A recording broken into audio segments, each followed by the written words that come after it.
Depuis toujours, de fortes inégalités existent entre les femmes et les hommes.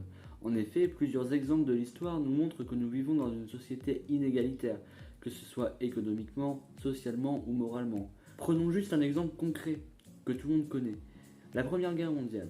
Seuls les hommes y avaient le droit d'aller au front et les femmes n'avaient pas le droit d'y aller, devaient rester chez elles ou alors à l'usine pour fabriquer les armes. Malheureusement, ce n'est pas le seul exemple. Prenons quelques exemples d'inégalité voire de discrimination.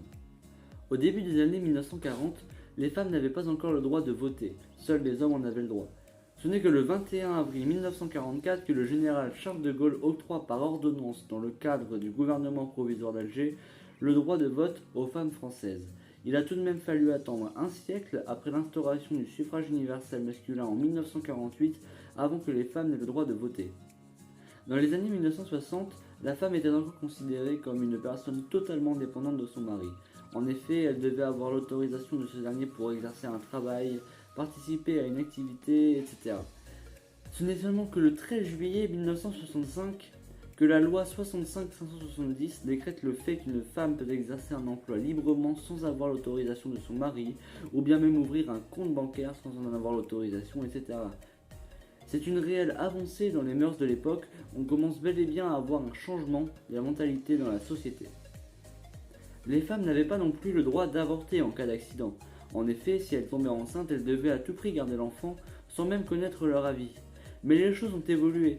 Simone Veil, ministre de la Santé sous Valéry Giscard d'Estaing, propose le 17 janvier 1975 une loi sur la dépénalisation de l'interruption volontaire de grossesse, autrement appelée l'IVG. La loi est d'abord promulguée sur une durée de 5 ans à titre expérimental, mais elle a été reconduite sans limite de temps le 31 décembre 1979.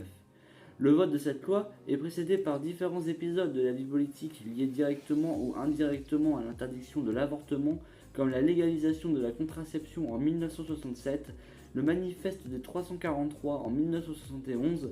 Alors, le manifeste de 343 est une pétition parue le 5 avril 1971 dans le numéro 334 du magazine Le Nouvel Observateur, appelant à la légalisation de l'avortement en France en raison notamment des risques médicaux provoqués par la clandestinité dans laquelle il est pratiqué, ou encore le procès de Bobigny en 1972, puis le manifeste des 331 en 1973. Le manifeste des 331 est une pétition parue le 3 février 1973 dans le Nouvel Observateur et signée par 331 médecins revendiquant avoir pratiqué des avortements malgré l'interdiction de la loi française. Après le procès de Bobigny, le ministre de la Justice donne consigne au parquet de ne plus poursuivre les avortements. C'est donc Simone Veil, ministre de la Santé, qui est alors chargée de préparer le projet de loi par Valéry Giscard d'Estaing, peu après son élection. Elle présente ce projet devant l'Assemblée nationale le 26 novembre 1974 et déclare lors de son discours devant les députés ce texte. Après quelques 25 heures de débat animés par 74 orateurs, la loi est finalement adoptée par l'Assemblée le 29 novembre 1974 à 3h40 du matin. La loi Veil dépénalise pour une durée de 5 ans l'interruption volontaire de grossesse pratiquée avant la fin de la 10e semaine, ce que l'on appelle bien évidemment l'IVG, qui peut être alors pratiquée sur certaines conditions cumulatives. La femme peut être en situation de détresse et le délai de ne pas être inférieur ou égal qu'à 10 semaines, soit 12 semaines d'aménosité. Bien évidemment, il faut l'intervention réalisée par un médecin dans un établissement d'hospitalisation où les risques et les alternatives sont présentés par les médecins et une consultation psychosociale. La droite classique ne conteste plus la dépénalisation de l'avortement à partir des années 1980. En revanche, le Front National de Jean-Marie Le Pen en fait l'un de ses thèmes de prédilection, dénonçant la loi génocide ou alors la loi du génocide anti-français. Le remboursement de l'IVG par la sécurité sociale est voté fin 1982. La loi du 4 juillet 2001 modifie les dispositions de l'IVG, notamment en allongeant de 10 à 12 semaines de grossesse le délai, en dispensant les mineurs d'autorisation obligatoire de leurs parents et en facilitant l'avortement médicamenteux. Le 26 novembre 2014, soit 40 ans jour pour jour après le début des débats parlementaires sur la loi Veil, l'Assemblée nationale adopte une proposition de résolution visant à réaffirmer le droit fondamental à l'IVG en France et en Europe, quoique sans portée juridique, à une large majorité, mais avec une participation moindre qu'en 1974.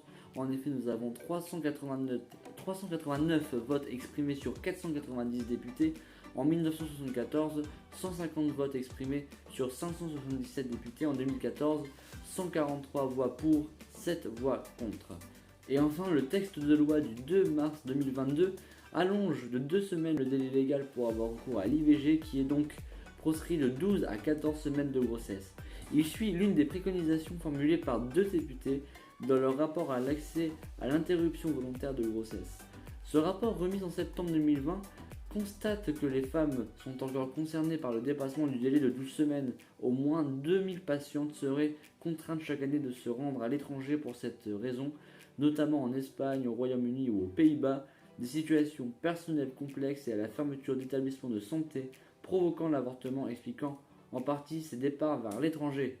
En conclusion de cette vidéo, nous avons vu de manière chronologique que les lois pouvaient permettre une certaine liberté des droits de la femme, notamment en ce qui concerne les votes, mais principalement le droit de l'avortement. On peut voir une réelle avancée aussi bien dans les textes, dans les lois, dans les réglementations, mais aussi dans les pensées et dans les mœurs de la société actuelle.